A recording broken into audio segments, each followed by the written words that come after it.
You're listening to the AFTERBUZZ TV network, now the largest new media platform on the web, and your #1 source for after-show entertainment. Very good, Keith Johnson.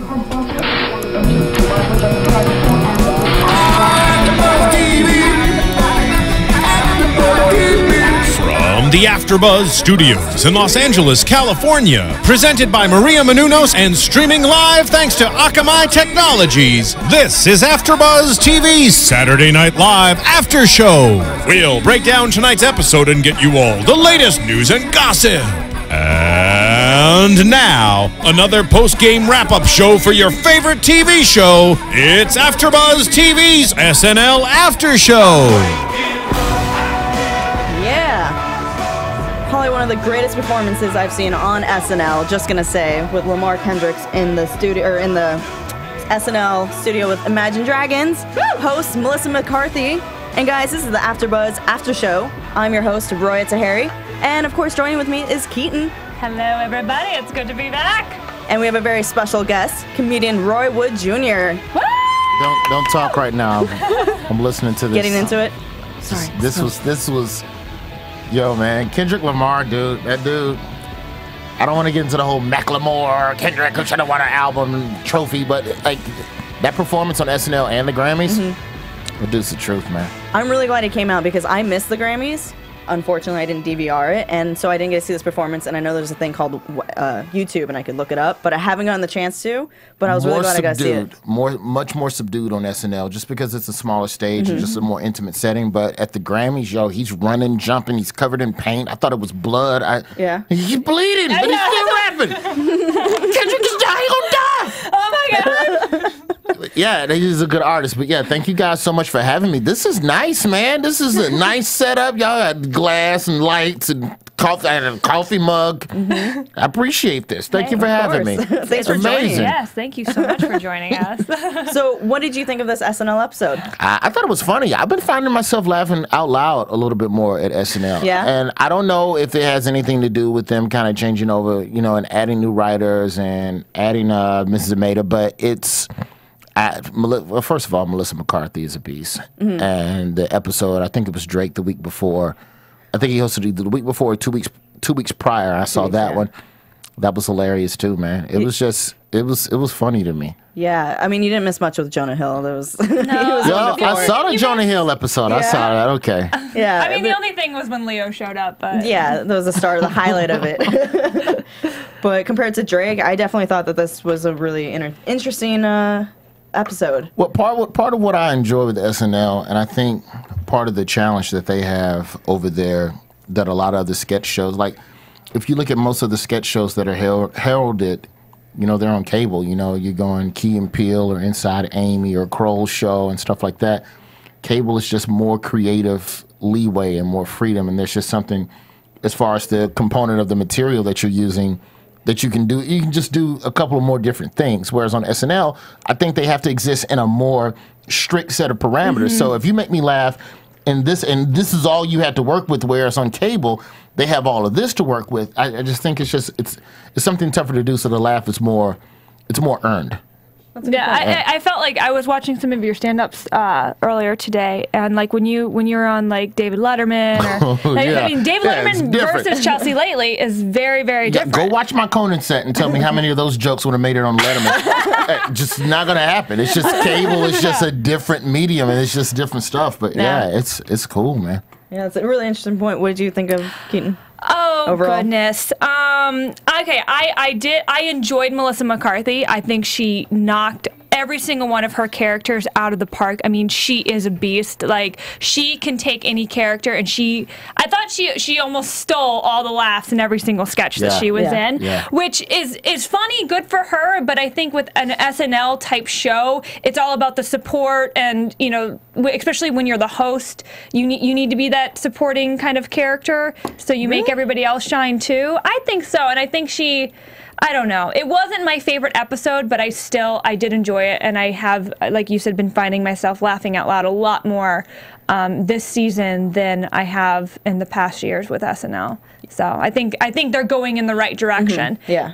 Definitely, I definitely agree. For me, Melissa McCarthy, she's hosted 3 times.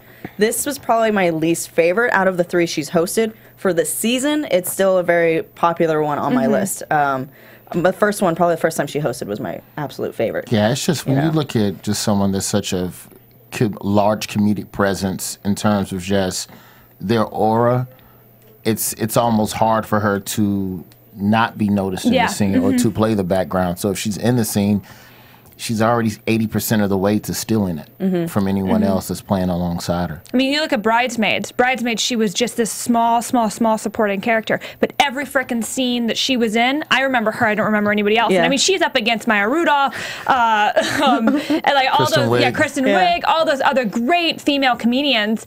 And that's kind of was like her little breakout thing because everybody noticed Melissa. That's true. So, she got nominated for it too, right? Oh yeah. I mean, she was phenomenal. I mean, even she held her own and beat out Sandra Bullock, and Sandra Bullock is like America's sweetheart and The Heat.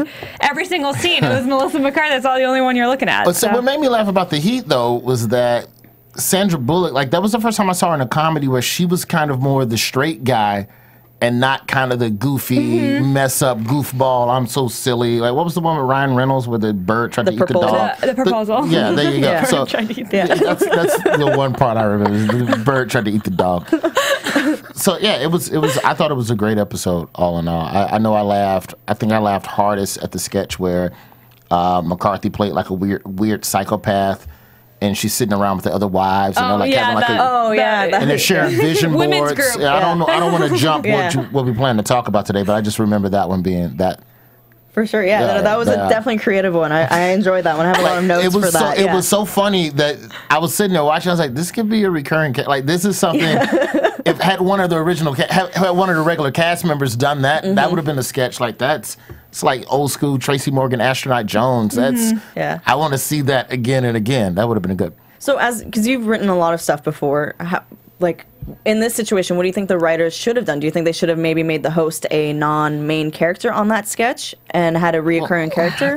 See, I've never written sketch, so it's hard to say. Right. You know, when you're dealing with scripted comedies and stuff like that, I think it's a different situation because it's just more about the episode. Whereas, you know, I don't know what goes into everything that happens in the sketch room. Who knows if that was already a pre-existing sketch that was assigned to a cast member, and they go, no, let's give this to McCarthy because she'll tear it up. And I'm sure they have, you know, and I've been told by some of the comedians that work on the show that I'm friends with that, you know, there's so many sketches that don't get on that are planned for that week. And there's plenty of ideas for them to go back and mine. So I wouldn't imagine them to just hold a sketch. Oh no, this will be funny in 2 months. No, I just think if it's funny this week, they probably just go with it. That's what I would do. But, you know, I don't know. I've never been inside Rockefeller Plaza. I wouldn't watch for sightseeing. So speaking of funny, then for the cold open, the halftime spectacular, what did you guys think about that?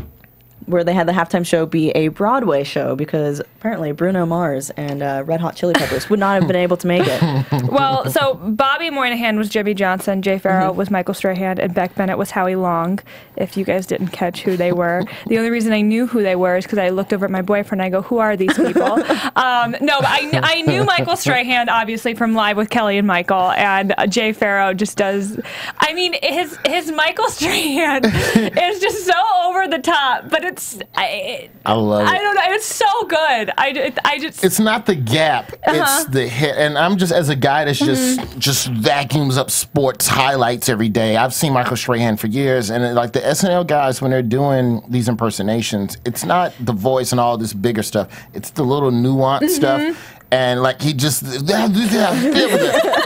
just like where he's not slobbing, but you can just hear the spit right at the tip of his tongue. And I'm like,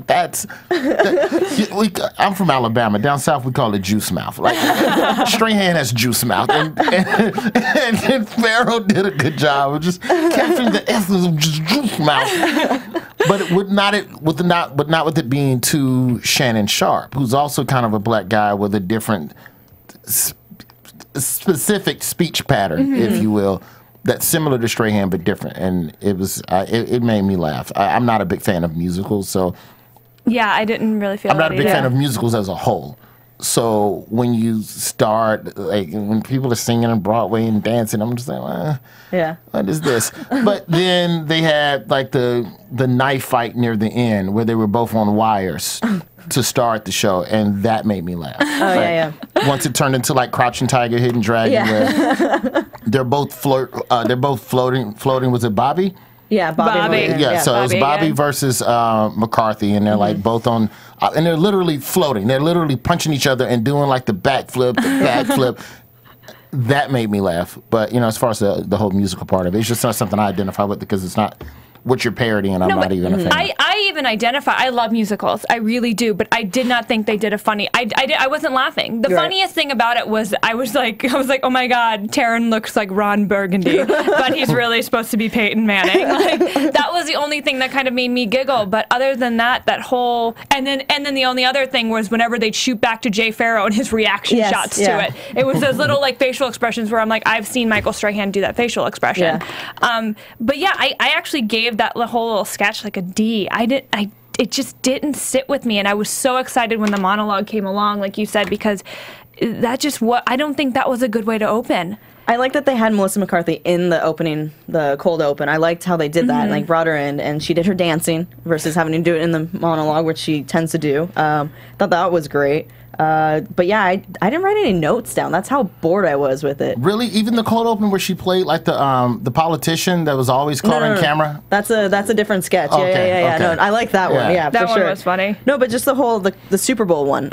What's sad though is that Super Bowl halftime show was more entertaining to me than the actual Super Bowl. Not the halftime show. The Super Bowl. You leave Bruno Mars out of this. No. I am leaving Bruno Mars. He was great. I'm talking about the football aspect. Yeah.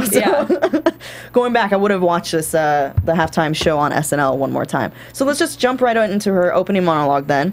The best bit was the frickin' llama bit. Yes, I wrote that too. The best bit was the llama bit. She just kept walking and the llama's just going. You just I'm taking a llama. Yeah, it was funny. It was like they were basically parodying how I guess she was supposedly a jerk the last time she was there, and they had footage of her being a jerk. Yeah, and you're a bad person, Melissa McCarthy. And she's so that crazy hyped up person as she was in the Heats and she was, Bridesmaids. She looked so pretty. Like okay, and this is what we've been talking about a lot in the past couple episodes is how many things they don't do live anymore. More and more sketches and little bits are being pre-recorded for this group. Yeah. And I'm okay with it because all the things that they're pre-recording and doing like before the live show have been very funny. So I don't want to get too angry about it, but it's kind of getting away from what SNL was originally kind of like. It's Saturday Night Live. It's not just Saturday Night Fun sketches that we shot like earlier in the week. It's Saturday Night Live. And so I wish they would. I don't know. We don't know if they're not good at doing as many things live or what the deal is. I just think it's hard. I think, and that just goes back to what I was talking about earlier about cable and just the comedic mindset of how things are done with single cam comedy now. So if you have this hilarious, like I think the sketch they did, I don't know if it was the Jonah Hill episode a week ago or if it was Drake 2 weeks ago where they had the Olympic figure skating qualifying. And it was like 3 different men all trying to skate. And it's like, you could have done that live and simulated an ice rink, but Jay Farrow being out there and looking like a black guy who can't skate, like to me it was a little bit funnier. And then you look at some stuff like even like let's say the Lonely Island years of SNL, where they could have came out and just performed whatever hilarious Andy Samberg song they'd written, but I enjoyed to a great degree a lot of the cutaways. But if that's the only thing that's funny, then I think that's where the problem lies. Is when they're like, all right, I didn't laugh at anything other than the stuff you shot 2 weeks ago. Then, all right, then maybe there's probably an issue.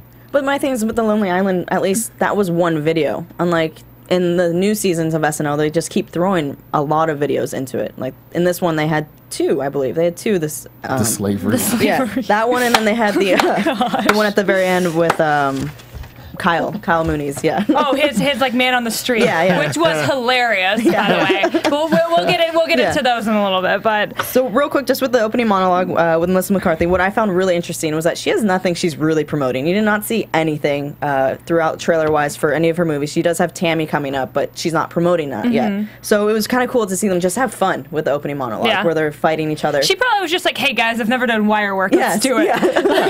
This is just something different. And I want to wear my Christian Louis Vuittons because she was wearing Christian Louis Vuittons and fighting Taekwondo in the air against Bobby Moynihan, and I was like, only Melissa McCarthy could do that. And she's doing pretty well flipping too. She had no issues. She didn't struggle unless just momentum kind of kept taking her, but it was just great.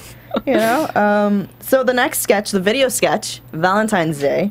Some dumb little things from CVS. Wait, I'm so sorry. Can we go back to the opening monologue? I wrote a note that like Taryn always plays the Asian, and you know we just got a black girl cast member, which thank God, she's amazing, she's beautiful.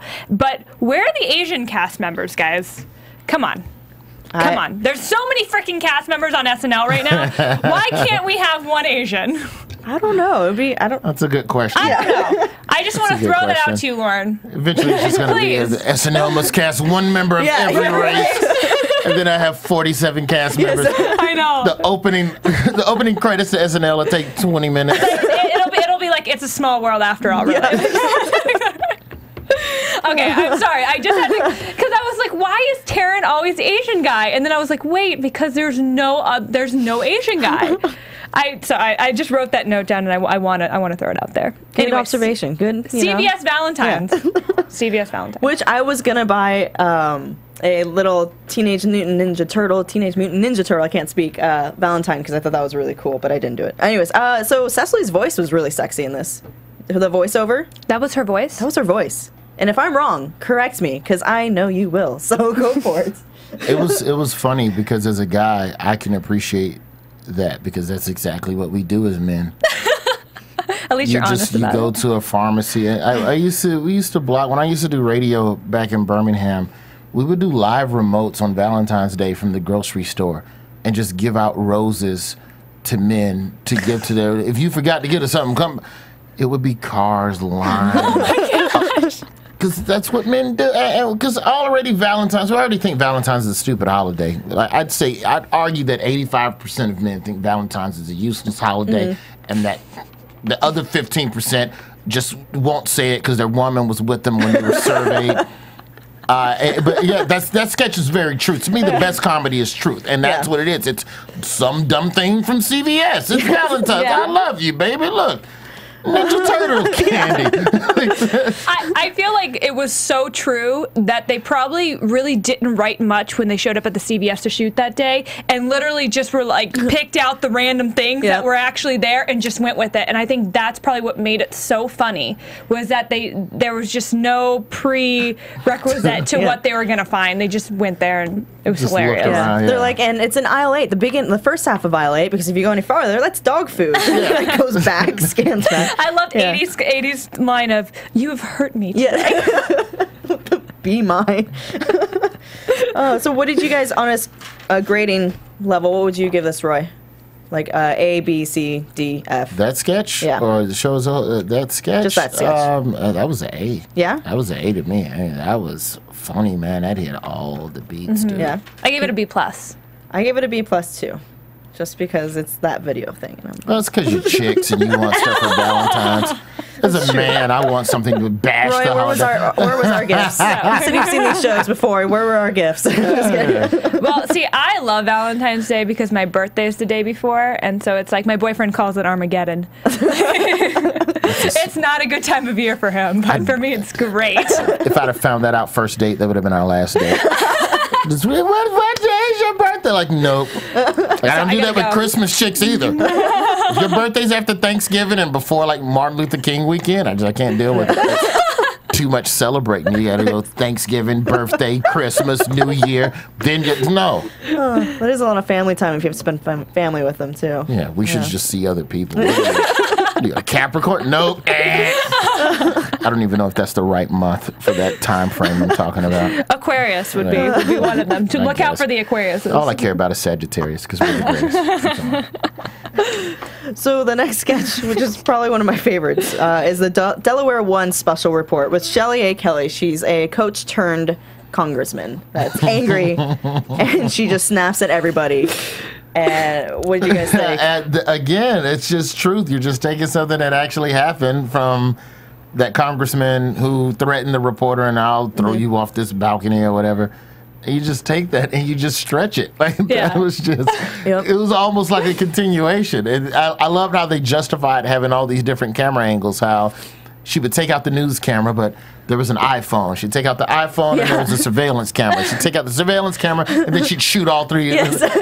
So I thought it was funny. I thought it was very well thought out. Yeah. I honestly thought like it was going to be done after the security cameras, and I was like, and it would have been great, but they kept it going, and it was still so funny. And this is my favorite sketch of the night. I thought it was hilarious. I thought Melissa McCarthy's character was so well thought out, and she was so committed to it, and it wasn't live.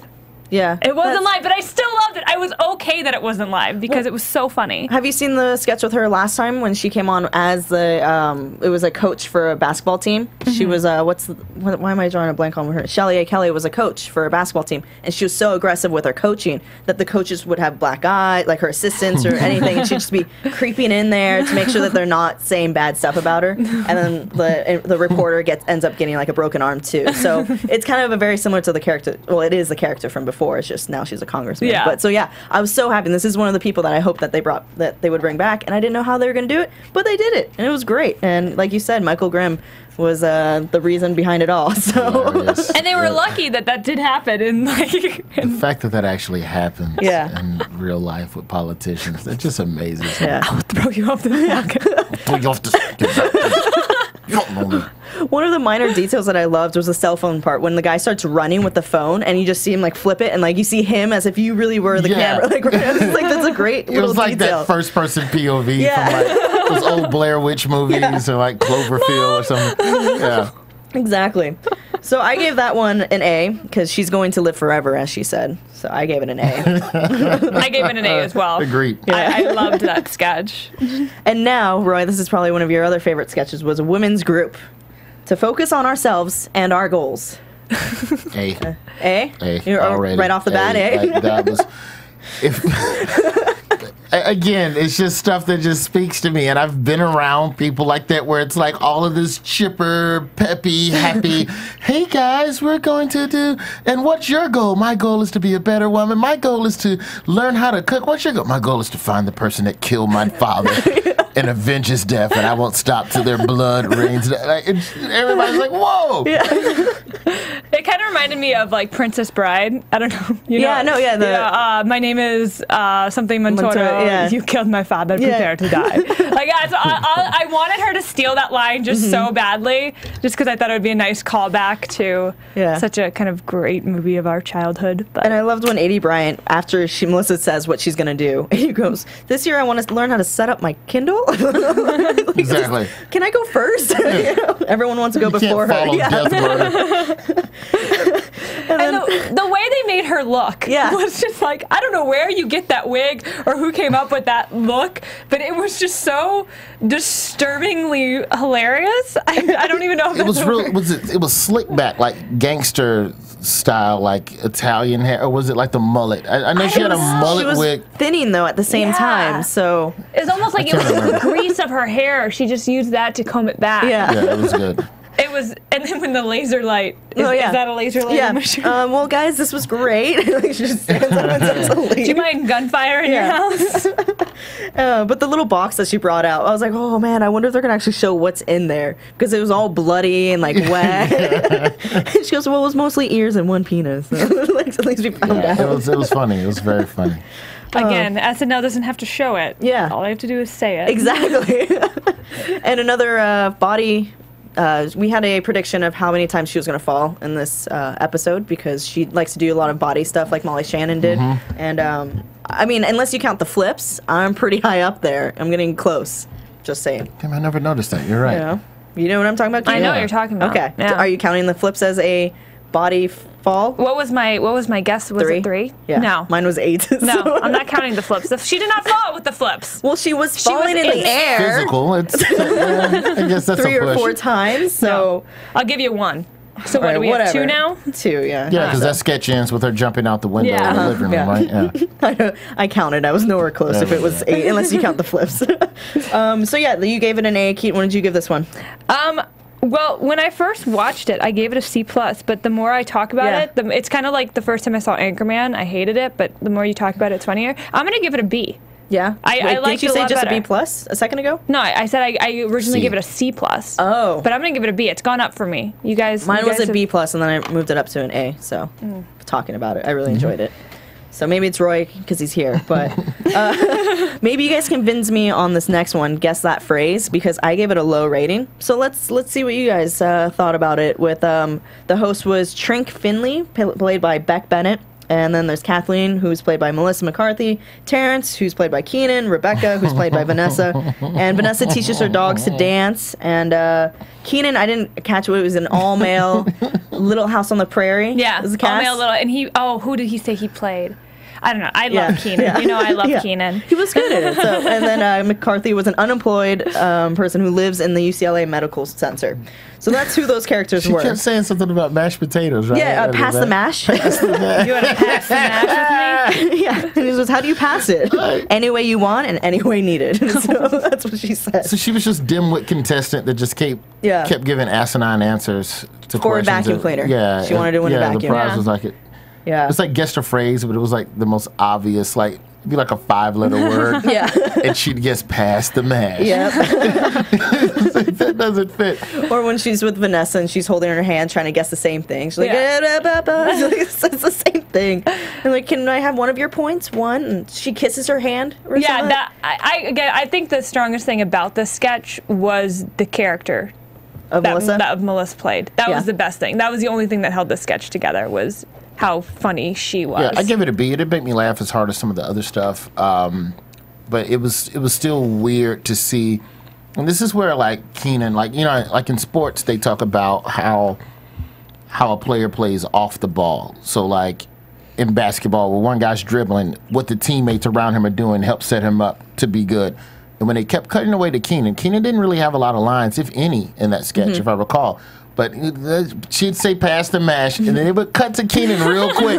And it would just be these little nuances. And the same thing with Brooke, where they would cut back to the host, and he's just like, what are you talking about? This doesn't make any sense. Like, I just...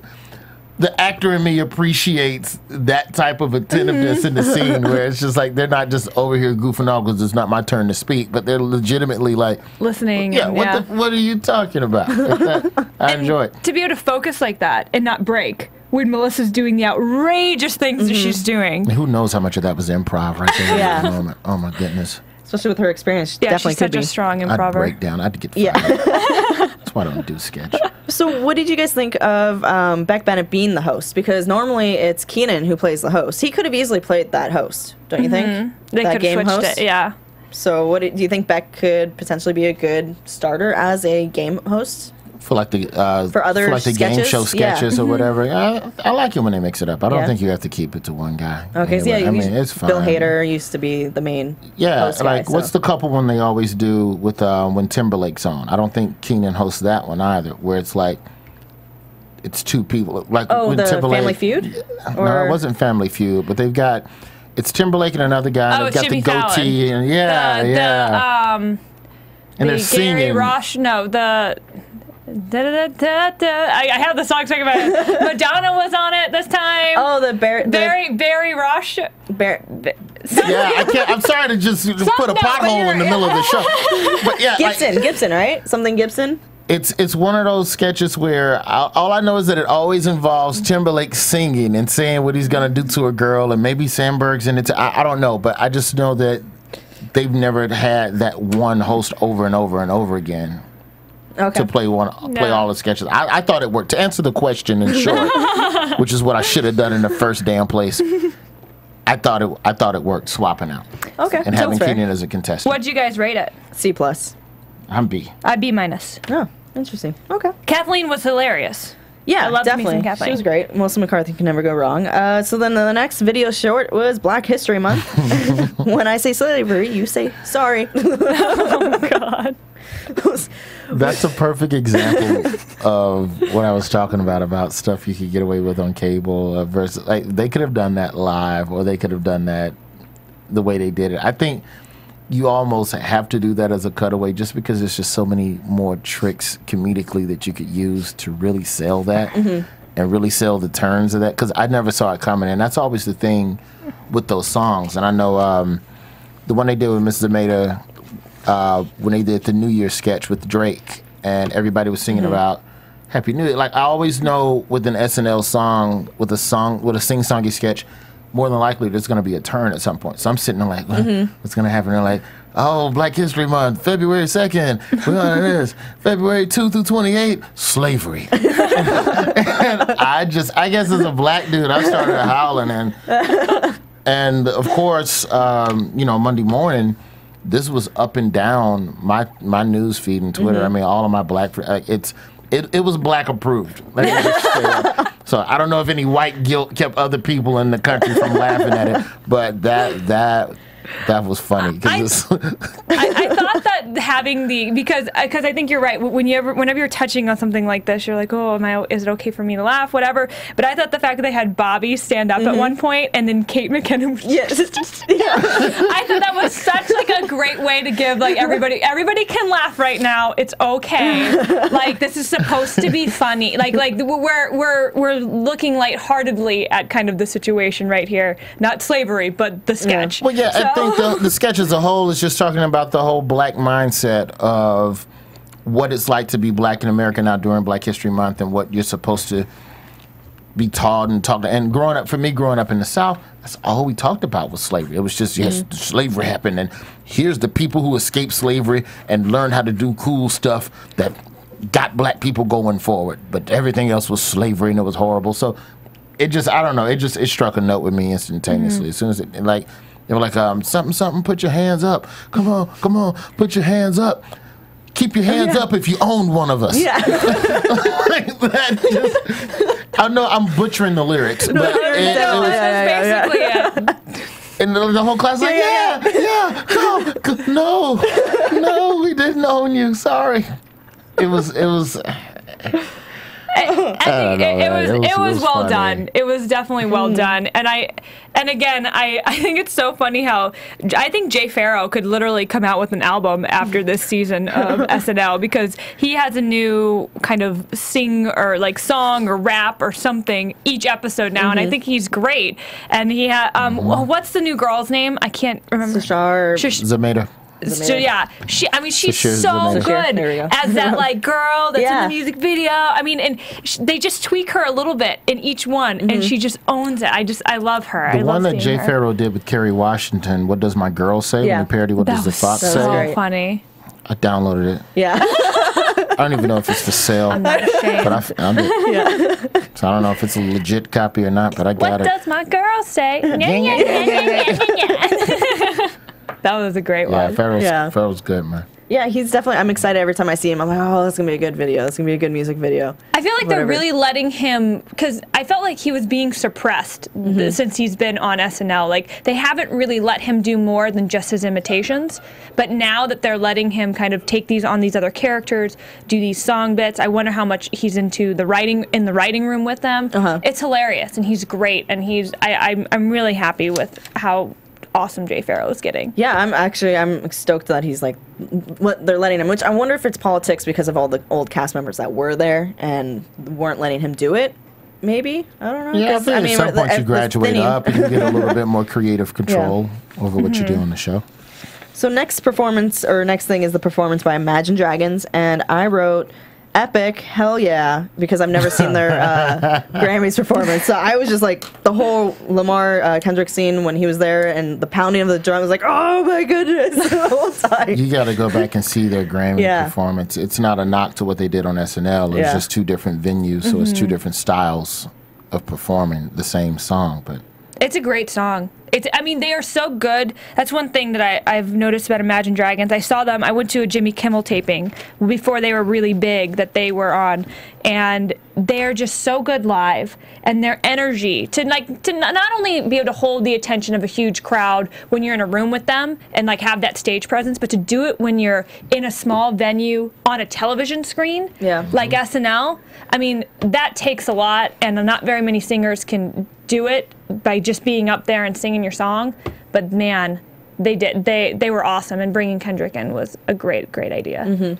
It was, and I think that probably only happened because of on the heels of how amazing his performance was at the Grammys. And if I'm not mistaken, I don't even think Kendrick was announced as a musical guest at all. That was just a surprise feature. Like, cause I'm turning away from the TV, I turn back and I was.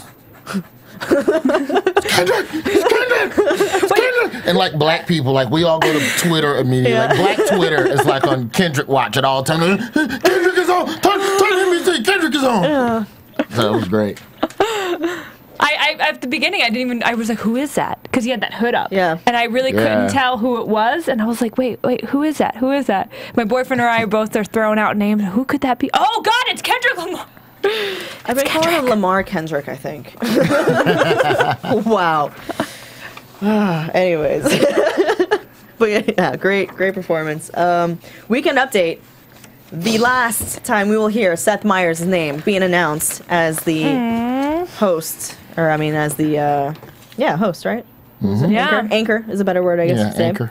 So, by the way, when the character Buford Calloway came out, Buford. Say it right. Doing great with names today. Buford Calloway was on. I had subtitles on, and it kept saying Cecily whenever he would say Sethery. Was saying it said Cecily. So I wonder if maybe they just switched places and had him like last minute interact with Seth, and then the closed captions just never updated or something. But it says Cecily on there and not Sethery. So kind of quick on Taryn if he had to change that as it came up. He kind of looked like a young Colonel Sanders. Yeah. But maybe the closed captioning couldn't spell Sethery. Yeah, maybe, and it was just like, no, this is close enough. Cecily. Cecily is the name. Yeah, hats off to Seth Meyers, man. I think he's going to do great things in Jimmy Fallon's time slot. And I thought it was cool that Sandberg came by. Yeah, and Bill Hader dropped in, and they basically recreated a lot of cool moments or whatever. It was good. Yeah, it was very quiet the way the ending of Weekend Update for him. It wasn't as extreme as it was for Stefan when Bill Hader left. Stefan, he got a whole wedding out of it, and he had everything. He had Ben Affleck there, and he had everything. It was it turned into a video thing, and he married Seth. But it was kind of a very quiet, but yet sweet, short and sweet kind of. Bye, Seth. And I feel like that's kind of how Seth is. Seth is not a flashy dude. Yeah, he probably wanted that. I don't think he wanted a bunch of pomp and circumstance and a marching band to come parading through. Yeah. I just loved when Stefan with Cecily's like almost started crying when she's like saying this like true heartfelt probably in the moment goodbye to Seth, and Stefan just goes, "You barely know him." Like, oh my gosh. And he just starts hissing at her. Was that a Fred Armisen cameo at the very end as they're zooming out, and he just pops into the shot like a selfie? Yeah. One of the Stefan's characters that I loved was where was it? Where I have it written down here somewhere. Something about human DVRs. When a midget sits on top of your TV and tells you what happened on Scandal. Just great.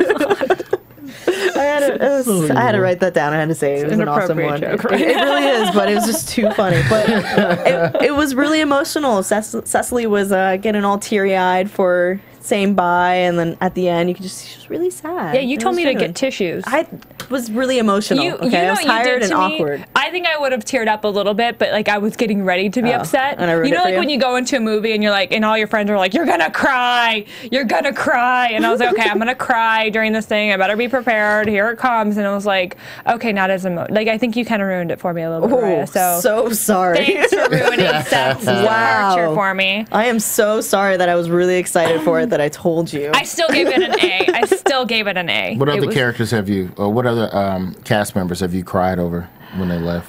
Oh, Oh gosh, who was I really sad about? Kristen Wiig. Kristen Wiig. I was Fallon? very sad. She cried over Fallon. Oh yeah. Oh, Andy Samberg. I was sad when Andy Samberg, because I was a huge Lonely Island fan. I loved the stuff that they did. I didn't cry over Andy Samberg, but I cried when Tina. Put a frown emoticon on your Twitter account. I know. When Tina and Amy left, I love, because Tina is like one of my all-time favorites. I just love Tina Fey, and then Amy Poehler now. Like, I think she took over flawlessly and kind of, I don't know.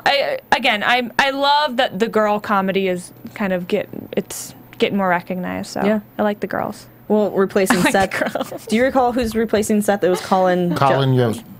Jost. Yeah. Yeah, So, he's already one of the head writers on the show. So yeah, it's a good. He'll be fine. Yeah. He'll be fine. He's a great stand-up too. Oh, okay. Yeah, he's a good guy.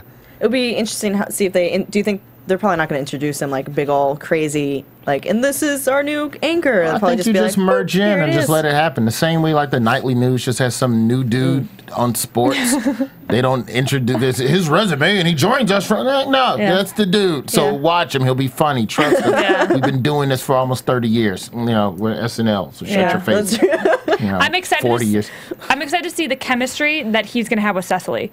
Because I don't think they're just going to put anybody in there that's just good. I think there's a reason that they put Cecily in there. Yeah. And they probably pick somebody who's going to have good chemistry with her to keep that one of the favorite segments Well, of I the mean, show. what better person than the guy that's been writing for the Right? past couple years? Because he's got to know her voice and probably know. I would imagine that Colin knows how to. I mean, he just wrote a movie that he's producing right now, so I'm sure he can figure out how to sit in his chair for 2 minutes. Crack Literal these lines. jokes. Yeah. Kind of a big deal. Like, what do I have to do? I have to sit here and read those? No, thank you. Colin's awesome. So moving on to, unless there's anything else about Weekend Update. No? Okay. We'll cool. miss you, Seth. Yes. We'll miss you. We'll still see We'll him. see you. Yeah. Yeah, see, I don't get sad. Like when people like it'd be different. Like, oh, he's gone and he's gonna be broke forever. Like that's sad. But he's not. He going got a across the huge hall. pay raise. Yeah. I'm like, I'm happy for Yeah. this dude. I'm not sad. The next sketch is Living Pictures. Didn't really care for it. Basically, a cable, internet's down. Melissa McCarthy's got to try and connect it directly, but she's interrupting a tour going on. And only thing that I was focused on was the little boy and how he held his posture and pose the entire time while Melissa and Nassim were fighting over anything. Whatever it was that they're fighting about, being in the way. I think that's what my brother called me and I started arguing with my brother. I missed that sketch. And you didn't miss much. I remember it was like in a museum or something, right? Yeah. I didn't see it. I was bored. I was boring. My brother and I, we like to argue about stuff that doesn't matter. And Well, that's what they were doing, Yeah, too. so you guys were just shouldn't reenacting. have Yeah. answered the phone. I'm sorry. No, you're fine. Let's move on to sorry. girlfriends. Girlfriend talk show. Girlfriends talk show. Hashtag Kira. At Morgan, not allowed to use twitter.com. So this is for Girlfriend Talk, in my opinion. It wasn't the best Girlfriend Talk show. They didn't know how to end it. Yeah. It ended so randomly, and it just wasn't funny. Yeah. Anything? Hawaii 5-0. 505, yeah. Or was it? 5 O's. Yeah, 5. Yeah. Right? I mean, it was okay, but I mean, going back to what you're saying about female comedy, I guess for me, it's about identifying with, and that's I would have had to grown up just sitting and talking with all the girls, and know what girls are into, and it just it was over my head because I just didn't think in it was terms of the funny source, Yeah. in terms of the source material. Yeah. I mean, I gave it a B+ just because it is Girlfriend Talk Show, and I love A.D. Bryant and I love Cecily Strong and those characters because they're reoccurring. So I gave him a B+ just because I don't want to shoot him down and not have that ever come back. But that's just my opinion. B-. What do you guys? Then we need to take your score and go under because its Price is Right. That's what I That's what I always do. I'm a smart player. Nah, if I don't know enough about what the hell's going on, I can't even give a grade because I'm not even familiar with the hell you're trying to parody in the first place. That'd be disrespectful. So, do you have a grade for it or you don't Nah, want to? no Okay. So the Imagine Dragons perform. They're great. Awesome. Moving on to Summer of Diane. This is the last sketch with Melissa McCarthy. Very weird, and yet I liked it. Yeah, it was. I liked it because of the narration. Like I just Yeah. thought it was cool that it was a sketch where Bobby really doesn't have to say much. He's just acting off of his own narration. Yeah. It was pretty good. And they've done it a couple times before, but it was like I was like, all right, Yeah. I get this. This is all right. This is him saying something emotional. And then her being over the top rude, completely contrasting whatever emotional thing she did or whatever. And I thought it was good. And in a way, it kind of ties to her previous hosting where she did a ham sketch where she was singing and dancing and she went ham. And then it'd be something. Because she has the ribs, the porks. That was my tie in there. I don't know where you're going with this, but I'm going to do yes. Sorry, and. Go for yes, it. It was short and sweet, but not that funny. That's kind of like I had a couple giggles throughout it, but I don't know. I'm glad that they came in with the Super Bowl Fan Fest, Man on the Street, and kind of hit that out of the park, because then they ended on a strong note. If they would have ended on this, I probably would not it. Just would have made me sad. Yeah, I guess but I guess for me, it was part of why I did like it was because it was shorter, and it was one of the sketches where they did know, all right, this is the end. This is where it ends. This is the definitive. There's no need to drag it on for 3.5 minutes. What I was waiting on, though, was like part of me was just praying that they would just start wire work fighting again. Just to call back to the open. Yeah. I wish that would have happened now. But considering what they were parodying, like it just wouldn't have it just wouldn't have fit. But I give it a B, man. It was cool. Yeah. I gave it a B minus. Just I know I liked it and I said that, but I'll give it a B. I'm moving up to B. Keetin, gosh, man. I get really critical. I know. And then it's bad because I shouldn't be this critical. But you are. It's cool. Whatever. I have high expectations. I love these people. I just want them to be their best. Sure. Okay. I'm just kidding. But just Super Bowl Fan Fest was amazing. My favorite line was when he's interviewing the guy that's like, America sucks. And he goes, well, what do you like to do for fun? I watch porn. What was his response? And they just cut away from it right there. They're like, that's it. Yeah. That's all you need. The power of editing. Man on the Street segments are always, especially Man on the Street in New York during the Super Bowl in Times Square, golden. Yeah. And he had two people arguing with one another. It was like a Giants fan and a Broncos fan. Yeah. But he would never put the microphone on who was talking, so you could never hear what one person was saying to the other. And I don't think either of the guys realized what the joke was. Like that's the beauty of that Man on the Street stuff. They kept re-saying whatever they said last time when the mic would get close and then go away and they stop and then they go back. It was good. And what was funny is probably nobody actually, because this guy is so new, I bet you barely anybody even recognized him. And I'm sure they just went out with a really small camera and him, and people probably actually thought it was just some YouTube dude just going around shooting stuff. So he didn't have people hamming it up for the camera. The anonymity of it worked for the sketch to help get real reactions from people. Absolutely. Whereas if you'd have sent out a recognizable face, oh, it's you, I will. No, some guy straight slapped the mic out his face. I don't know. The guy wasn't even looking at him. He's like interviewing some guy that's like looking at a street map, trying to figure out where the hell he's going. He just pop, just slaps the mic out his face. Well, so that concludes this episode with Melissa McCarthy. Yes. With that one, I gave it an A. By the way, I'm assuming you guys all gave it A's too. Bottom, for sure. That was. And SNL is good, man. Yeah, it's just a different type of sketch comedy. I get upset when people attempt to compare it to anything on cable. Like it's just a laugh, it's a laugh if it's not scripted. I'm like, no, it's a little different what they do, and I don't know. Maybe it's the comedian in me, the stand-up in me, that just has so much respect for what the improv people do, because I tried improv for like a month. I've been doing stand-up 15 years, and I lasted a month in improv. Like, just my brain I can't do it, man. My brain just went, and I don't even do drugs. I just drink. Still, it just does not fit for it. So if anybody can do and pull that stuff off and structure it and present it and work with other people, that was the part that drove me up the wall about improv, is that I would have a funny idea and some other, you shut up, I had something funny. You just screwed it up by opening your mouth. I've done a lot of improv, and that is such a true feeling you get when you're working with somebody, because you're like, you come in and you like have this great idea and you're supposed to do yes and, so you are like thinking it's gonna go this one way, and then this idiot comes in and completely takes it another way, and you're just like, F this, I have to say yes and sure, whatever. And you just ruined my character. Drove me up the wall. Couldn't do it.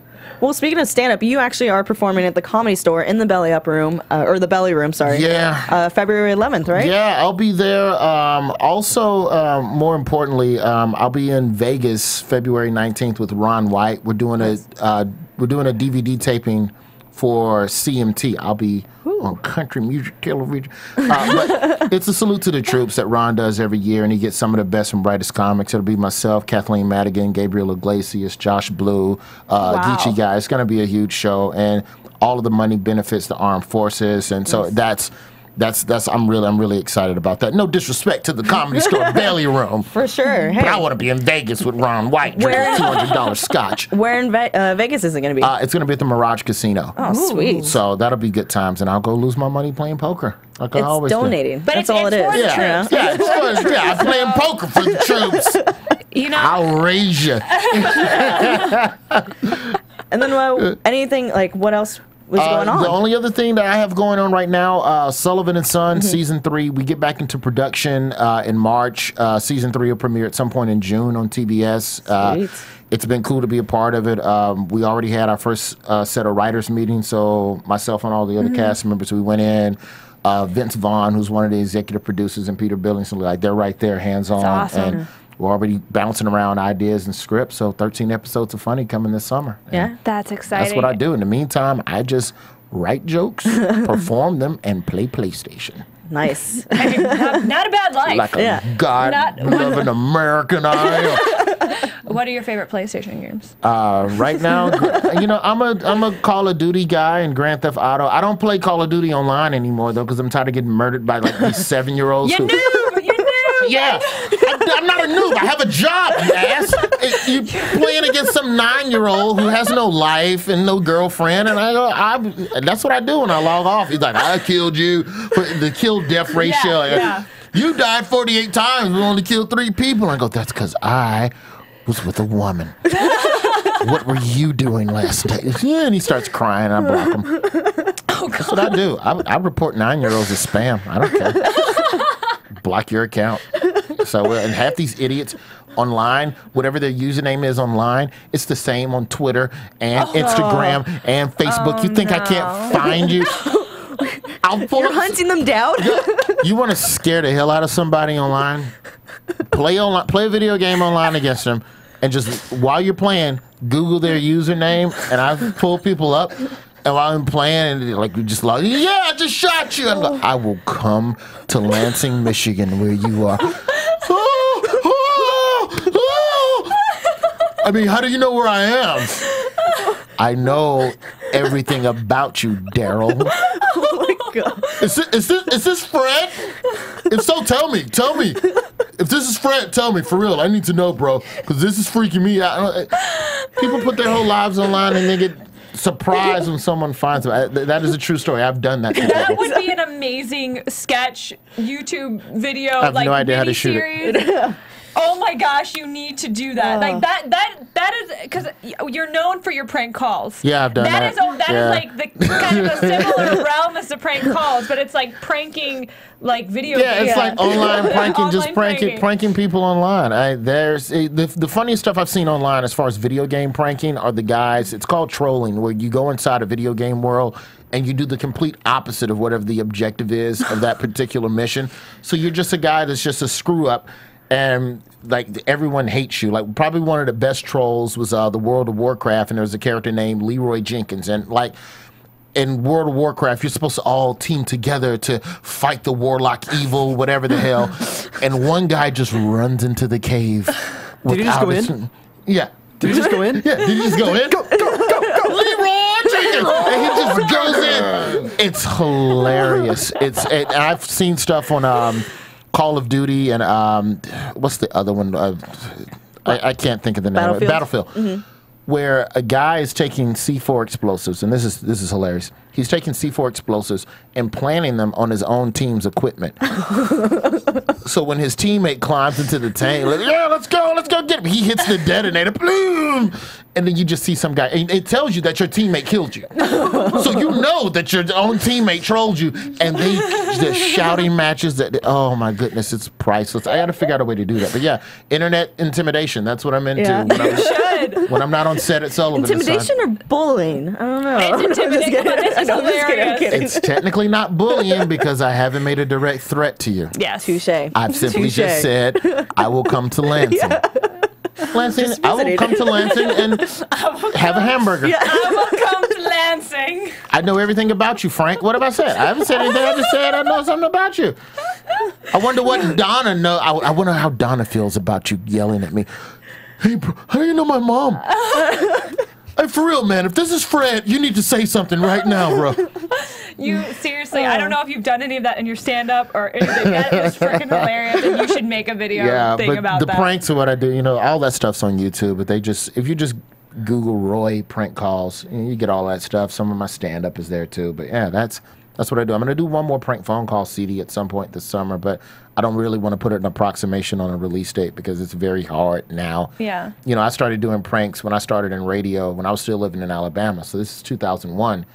It was easier to do pranks then. Caller ID wasn't what it was now. Cell phones and Skype and FaceTime. I'm trying to figure out a way to FaceTime prank people too. There's something with the tech of it that I have to do to take it to another level. I think if I can't do that, then I'm just doing what I did, and that's just, for me, that's just not good enough. Yeah. You know, so I want to do more. But, you know, hats off to the Jerky Boys who started that whole thing. So I just want to do more with it. But, yeah, just stand up and, you know, hopefully pop up on some late-night television at some point. And hopefully you'll be on with Seth Meyers. Yeah, you know, Seth Fallon, Jimmy, someone, who knows? You know, Conan shows me a lot of love, so I definitely don't want to stop going over there. You know, you go where the people who love you, love you. So we'll go there, and then I'll tell Conan, hey, man, you know, Seth Meyers, I'm going to go over there real quick. I'll be right back, though.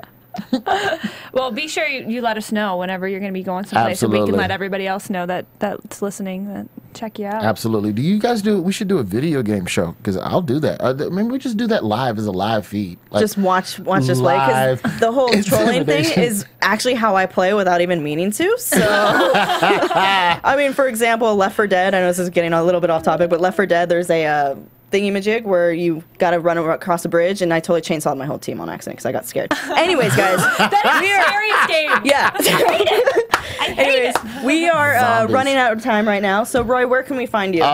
Roy Wood Jr. is my .com, at Twitter, Facebook, everything you need to know about me. You can just start with Roy Wood Jr. in the Google box and go there. I don't have time to bore people with slashes and WWs and underscores. It's just Roy. Just Google broke-ass black dude. And I'm sure I'll be in the first page of results somewhere. Keetin, where can we find you? You guys can find me on Twitter at KeetinM33, as well as on Instagram. Yep, and guys, you can find me on Twitter and Instagram at HeyRoya. That's HeyRoya. And don't forget to download this podcast on iTunes. It's free. And rate us on YouTube. Yeah, let us know. 5 stars? Yeah. Cool. We'll see you guys in March. Yeah, March 1st. We'll be back. From Bing.com, executive producers Maria Menounos, Kevin Undergaro, Phil Svitek, and the entire AfterBuzz TV staff, we would like to thank you for listening to the AfterBuzz TV network. To watch or listen to other after shows and post comments or questions, be sure to visit AfterBuzzTV.com. I'm Sir Richard Wentworth, and this has been a presentation of AfterBuzz TV. Buzz you later. The views expressed herein are those of the hosts only and do not necessarily reflect the views of AfterBuzz TV or its owners or principals.